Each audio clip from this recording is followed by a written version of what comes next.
السلام عليكم ورحمة الله وبركاته. ازيكم يا حبايبي؟ عاملين ايه؟ يا رب تكونوا بخير. ابدأ كلام صلاتي على حبيبي محمد صلى الله عليه وسلم. النهاردة بإذن الله هنعمل مع بعض طريقة عمل القرنبيط الكريسبي المقرمش الجميل بطريقة حلوة جدا وبمكونات بسيطة جدا موجودة في كل بيت. فيلا بينا نقول بسم الله ونصلي على رسول الله عشان ربنا يحسن ما بين ايدينا ونشوف مكونات وصفتنا الجميلة النهاردة ايه. يلا بينا. معانا طبعا ده كده قرنبيط جميل كده زي قلوبكم البيضة كده ما شاء الله زي ما انتم شايفين ابيض زي الفل. قطعته طبعا كده وعملته ورديات حلوة كده وجهزته عشان نسلقه مع بعض ونعمله دلوقتي. معايا طبعا كده 4 بيضات. طبعا لو حابة تضيفي بيض اكتر يبقى احلى اكتر كمان، بس طبعا بما ان البيض غالي يا جماعة فكفاية استكفي بال4 بيضات. تمام. معايا طبعا هنا خضرة شبت وبقدونس وكزبرة مقطعاهم كويس جدا. تقطيع صغير. ومعايا هنا طبعا كده راس كبيرة توم قشرتها وفصصتها وفرمتها فرم ناعم بالشكل ده عشان تبقى كل حاجة جاهزة معايا وقت الفيديو ما يطولش عليكم. معايا طبعا هنا كده ده دقيق. تمام عشان هنعمل بيه الخلطة بتاعتنا الجبارة بتاعة القرنبيط. ومعايا طبعا هنا كده محمد ابني مش بيحب القرنبيط فطلعت له كام قطعة من البانيه كده هقليهم ياكلهم ايه معانا يعني واحنا ناكل القرنبيط. تمام عشان هو مش بيحبه يعني. فبعمل الحاجة اللي الولادي بياكلوها او بيحبوها، انما انا وابو حبيبة وحبيبة بناكل القرنبيط عادي. وامي كمان بتحبه زينا فبناكله عادي يعني. معايا طبعا هنا كده البهارات دي ملح وفلفل وكمون وواحدة مرقة دجاج ورشة من الكزبرة الناشفة وواحدة رشة من الكركم. دي هنحطها طبعا للكفر بتاع التحمير. هتشوفوه معايا دلوقتي بتاع القرنبيط. والبهارات التانية دي هنحطها على الخلطة بتاعة القرنبيط دي برضو عبارة عن ملح وفلفل وكمون واحدة مرقة دجاج ومعلقة شطة ومعلقة كركم. تمام ومعلقة برضو من الكزبرة الناشفة. معايا هنا طبعا ده دقيق برضو شوية من الدقيق تاني برضو دي بقى عشان هنعمل بيها الكفر اللي احنا هنحمره ويدينا ايه اللون الكريسبي كده والمقرمش ده. ومعايا برضو هنا شوية من النشا. النشا بتساعد على ان القرنبيط يبقى مقرمش ويديني كده القرمشة اللي احنا بنحبها. واسم الله حبيب قلبي اللي منورني دايما ومشرفني في كل فيديوهاتي وماشيين ببركة ربنا ودعوة اهالينا لينا. ودوار الشمس الجميلة اللي دايما برضو تفتح نفسنا على التصوير. وبس كده دي مكونات وصفتنا النهارده. يا رب تكون المكونات بسيطه وخفيفه على قلوبكم وتكونوا بتحبوا القرنبيط زي كده، واللي وصل معايا لحد هنا يقول هيام قرنبيط. ويلا بينا ندخل عملي مع بعض على طول ونشوف هنعمل ايه. معايا طبعا انا علقت حله على النار كده فيها ميه وملح بتغلي عشان نسلق فيها القرنبيط.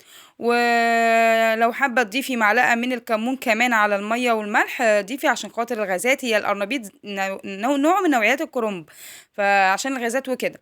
فحطي معلقه كمون كمان مع الملح وحطيت طاسه على النار فيها زيت عشان نحمر فيه القرنبيط. ويلا معايا بقى دلوقتي الميه كانت غلت بتاعه القرنبيط اهيت. هنبتدي بقى نضيف كده مع بعض القرنبيط. انا قطعته اهو وردات حلوه كده جميله اهي. تمام. هضيف بقى كده طبعا الكميه كلها. لقيت الحله الحمد لله خدت معايا الكميه كلها فضفتهم مره واحده. بحط العروق بتاعته تحت كده وراسه فوق لان العروق بتبقى ناشفه شويه فدايما لما تيجي تسلقيه حطي خلي راسه فوق والعروق بتاعته تحت. تمام. هسيب بقى القرنبيط يتسلق كده ويلا بينا مع بعض نجهز الخلطه بتاعه القرنبيط ونشوف الكفر اللي احنا هنعمله ليه ايه. يلا بينا. معايا بوله نظيفه كده هنزل طبعا فيها بشويه من الدقيق. تمام. يعني بما يعادل كوبايه دقيق كبيره. تمام. وهنزل عليها بالبهارات اللي احنا قلنا عليها طبعا. وهنقلبهم مع بعض كده الدقيق مع الملح والفلفل والكمون والكركم والكزبرة الناشفة وشوية شطة كده بسيطة وشوية مرقة دجاج كده حلوين ورشة من الكزبرة الناشفة. قلبت بقى كل الخليط الجاف ده مع بعض ونزلت بالخضرة بتاعتي الشبت والبقدونس والكزبرة اللي انا مقطعاهم تقطيع كويس كده وصغير. وهنزل عليهم ب4 بيضات زي ما انتوا شايفين معايا. زي ما قلتلك لو حابة تضيفي تاني بيض عادي يبقى يفضل احسن. لو مش حابة يبقى نستكفي بال4 بيضات. وننزل طبعا بكام فص توم المفرومين. تمام. وطبعا انا كنت نسيت ان انا احط لكم في المقدمة اللبن طبعا. ضفت هنا بما يعادل كوبايتين لبن. تمام. اللبن بيبقى حلو معايا كده مع القرنبيط الخلطة بتاعته احلى من المية. بس طبعا هنا لما قلبت اللبن مع الخليط بتاعي حسيت ان هو لسه تقيل شوية فمحتاجة يعني حبة مية صغيرين خالص. فهنمصمص كده شوية الطبق شويه اللبن الفايضين في الطبق هتشوفوا معايا اهوت. جبت حبه ميه صغيرين اهو مش كتير، وضفتهم على الخليط. هنبتدي بقى نقلب كده الخليط بتاعنا كله كده عشان كل المكونات تختلط ببعضها وتتجانس مع بعض، وتدينا بقى زي ما انتم شايفين القوام الجميل ده. دي كده الخلطة السحرية اللي انا معتمداها للقرنبيط. صدقوني اعملوها بطريقتي وامشوا على الخطوات اللي انا عملتها. ما شاء الله هتعجبكم جدا. وبصوا بقى يعني طعمها خيال. خلاص، نركن بقى الخليط اللي احنا عملناه الجميل ده، وتعالوا بقى نعمل بينا ايه الكفر بقى. ده الاهم كمان. الاهم ثم المهم يعني. لا، المهم ثم الاهم. احنا عملنا المهم، تعالوا نشوفوا الاهم. اهم من الشغل تظبيط الشغل يا جماعه. جبت طبعا سرفيس كده ونزلت عليه بشويه من الدقيق وشويه من النشا، وطبعا البهارات الجميله بتاعتنا اللي عباره عن ملح وفلفل وكمون وواحده مرقه دجاج ورشه شطه ورشه كزبره ناشفه ومعلقه كبيره من الكركم. تمام. هقلب بقى كل المكونات الجميله والبهارات الحلوه دي كلها مع النشا والدقيق، عشان دي اللي هتدينا اللون الاصفر الكريسبي الجميل، اللون الجميل اللي انتوا بتشوفوه دايما في القرنبيط. هنعمله احلى من بتاع المطاعم دلوقتي كمان، وهتشوفوا معايا وعن تجربة. هنا خلاص جهزنا الكفر بتاع القرنبيط وجهزنا كمان خلطة القرنبيط. يلا بينا بقى نشوف اخبار القرنبيط ايه في الوقت ده. عقبال ما انا جهزت طبعا الخلطة والكفر كان القرنبيط اتسلق. طبعا ما تسلقوش قوي عشان وانتي بتعمليه ما يتهريش منك، يا ريت يعني 3/4 سوا. تمام، ما يبقاش مستوي قوي، لان لسه هنحمره كده فهياخد لسه بعد سواه تاني في الزيت. شايفين بسم الله ما شاء الله اهي القطعة طالعة ماسكة نفسها ومتماسكة، لا مهرية ولا مفتفتة. تمام. جبت معايا بقى المصفى اهيت، وطبعا تحتيها الطبق بتاعها كده عشان تصفي المية بتاعتها كده، وهسيبه يبرد شوية. ويلا بينا نجهز مع بعض كده. نعمل شوية عقبال ما القرنبيط يبرد نعمل شوية سلطة طحينة كده لمحمد عشان ياكلهم مع البانيه زي ما قلت لكم، لانه مش هياكل قرنبيط. فجبت بقى كده شوية مية مغليين صغيرين، هعمل له شوية صغيرين كده يعني طبق او طبقين هو وحبيبة يعني.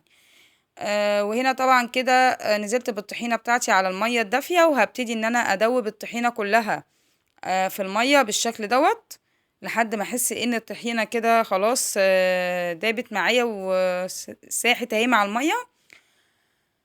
تقليب مستمر بقى. تمام، مستمر كده عشان طبعا الطحينة بتحتاج خفق كتير بايديكي.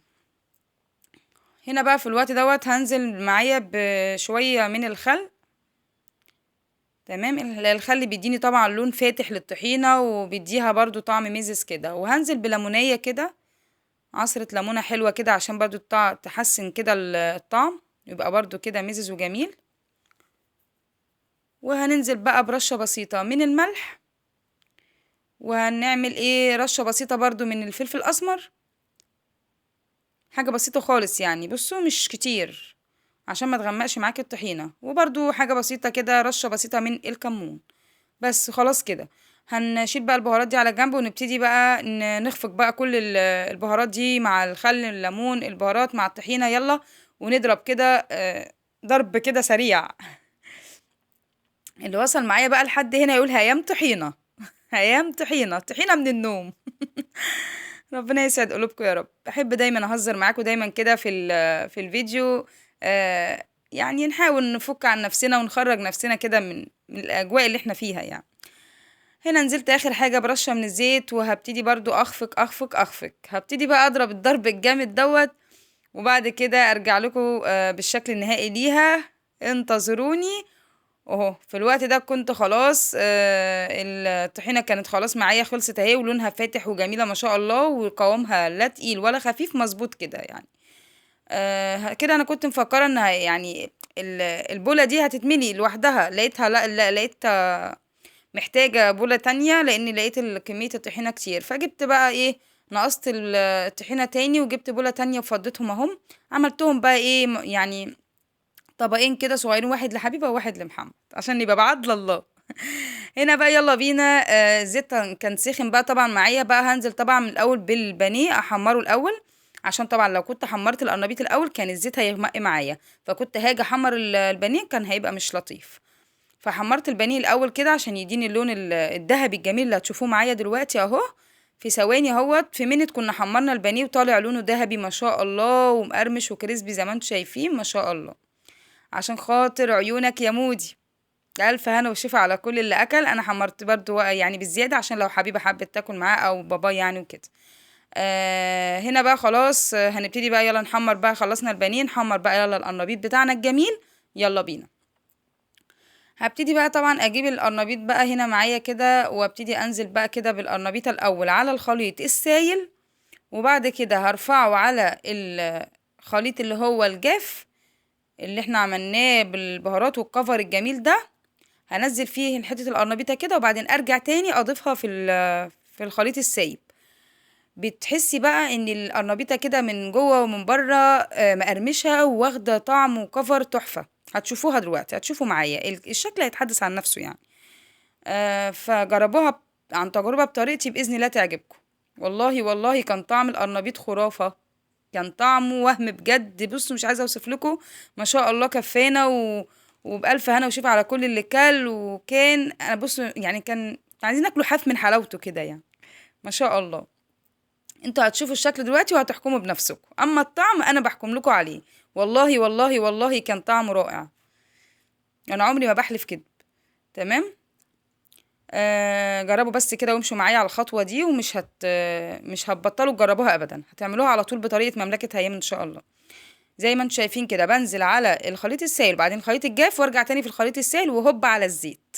تمام. مفيش اسرع من كده اهو، شغل سيما. هنا كان القرنبيط خد لون من تحت اهو، ابتديت اقلبه بقى على اليمة التانية. شايفين بقى ما شاء الله واخد لون احمر كده ذهبي، مصفر جميل كده يعني ما شاء الله. الشكل بقى انتوا تحكموا عليه. تمام.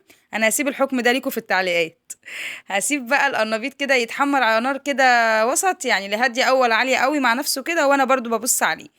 وهنا في الوقت ده جبت معايا كده البلانشة بتاعتي، وجهزت طماطمتين حلوين وخيارتين حلوين كده زيكم، وهبتدي اقطعهم كده حلقات او طرنشات. يعني مش هنعمل سلطة، هنقطعهم كده جنب الاكل يعني ايه يفتحوا نفسنا. تمام.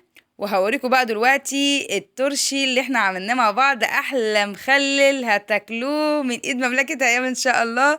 اللفت اللي احنا عملناه في الفيديو اللي فات بجد والله يومين اتنين وفتحنا عليه، كان طعمه رائع. انتوا هتشوفوا دلوقتي برضو اللون بتاعه والطعم برضو بحكم لكم عليه انا. والله كان طعمه جميل، ولسه كمان ما خدش كفايته في الايام يعني. يوم والتاني كنا منه، والله العظيم كنا منه في اليوم التاني كان طعمه جميل. هقطع الطماطم بقى والخيار كده طرنشات، واحنا واقفين طبعا بنقطع الحاجه دي. ما تنسوش طبعا تذكروا الله كده، الا بذكر الله تطمئن القلوب، والصلاه على رسول الله عشان ربنا يحسن ما بين ايدينا، وربنا يوفقنا جميعا باذن الله. وتدعوا لاخواتنا دعوه حلوه كده، اخواتنا في فلسطين وفي غزه، ربنا ينصرهم نصرا عزيزا يا رب، اللهم امين يا رب العالمين. ويعوضهم خير عن كل حاجه شافوها، اللهم امين يا رب. هنا طبعا بعد ما قطعت الخيار والطماطم بحب ارش عليهم كده رشه من الكمون. وهنا بقى طبعا كان القرنبيط بتاعي احمر اهو ما شاء الله من تحت ومن فوق، واخد لون جميل وكفر كده وكريسبي جميل اهو. ايه رأيكم بقى في اللون بتاعه؟ وحتى كمان والله والله الكاميرا كلمة ايه، الكلمة ايه يا هيا الكاميرا يا جماعة، يا جماعة القرنبيط شكله عامل عمايله معايا. الكاميرا ظالمة اللون. شايفين والله العظيم لونه ذهبي جميل قوي ما شاء الله. طلعت الطرحة الأولانية وعملت طرحة تانية وسبتها تتحمر، ورجعت معاكم بقى دلوقتي هنا نشيك بقى على الطبق الخضار الجميل بتاعنا دوت، أو الخضار الأخضر الجميل ده. هنعمل بقى كده الطماطم الأول طنشات كده، وبعد كده نرص عليها حلقات الخيار يعني بشكل كده شكل يعني شغل فاخر كده من الآخر يعني. العين بتاكل قبل البق يا جماعة، فلازم نشيك على الحاجة كده عشان تفتح نفسنا على الأكل. يعني بما ان احنا يعني الواحد بيحاول يفرح نفسه بنفسه، مع ان الدنيا مبقاش فيها حاجه تفرح والله، بس بنحاول نفرح نفسنا بنفسنا. الحمد لله على كل حال. اهو عملت لكم احلى ورده دي ولا ايه؟ ايه رايكم بقى؟ لو وصلتوا معايا لحد هنا قولوا هيام ورده. والله العظيم دي ورده يا جدعان. احلى ورده دي ولا ايه؟ وبس كده يا جمهورية. وهنا بقى كنا خلاص خلصنا الغدا بتاعنا، وده كان الشكل النهائي ليه. ادي البانيه الجميل المقرمش لمودي، وطبقين الطحينة، والطبق طماطم الخيار الجميل الوردة الحلوة دي، وحطيت طبعا خس كده معانا، والعيش البلدي الجميل. وادي اللفت بقى بقول لكم طعمه رائع والله العظيم، وشايفين لونه وردي وجميل ازاي. وادي يعني الطبق الرئيسي بتاعنا النهارده يا جماعة. شايفين القرنبيط وجماله، شايفين من جوه قلبه ابيض زي الفل، زي قلوبكم ازاي وزي قلوبنا كلنا. ربنا يا رب يسعدكم ودايما يديمكم نعمة في حياتي يا رب. اقول لكم هنا القرنبيط كان تحفة جدا، وده كان الشكل النهائي للغدا بتاعنا. اتفضلوا معانا بقى يا احلى اخوات في الدنيا كلها، واشوفكم على خير ان شاء الله في فيديو جديد. وتجربوا الوصفة دي بطريقتي باذن الله وتدعوا لي. والقرنبيط الجامد ده لازم تجربوه بطريقتي باذن الله، وباذن الله يعجبكم. واشوفكم على خير ان شاء الله بقى في فيديو جديد من فيديوهات مملكة هيام الجامدة جدا. ومع السلامة، مع السلامة يا احلى اخوات واحلى جمهورية في الدنيا كلها.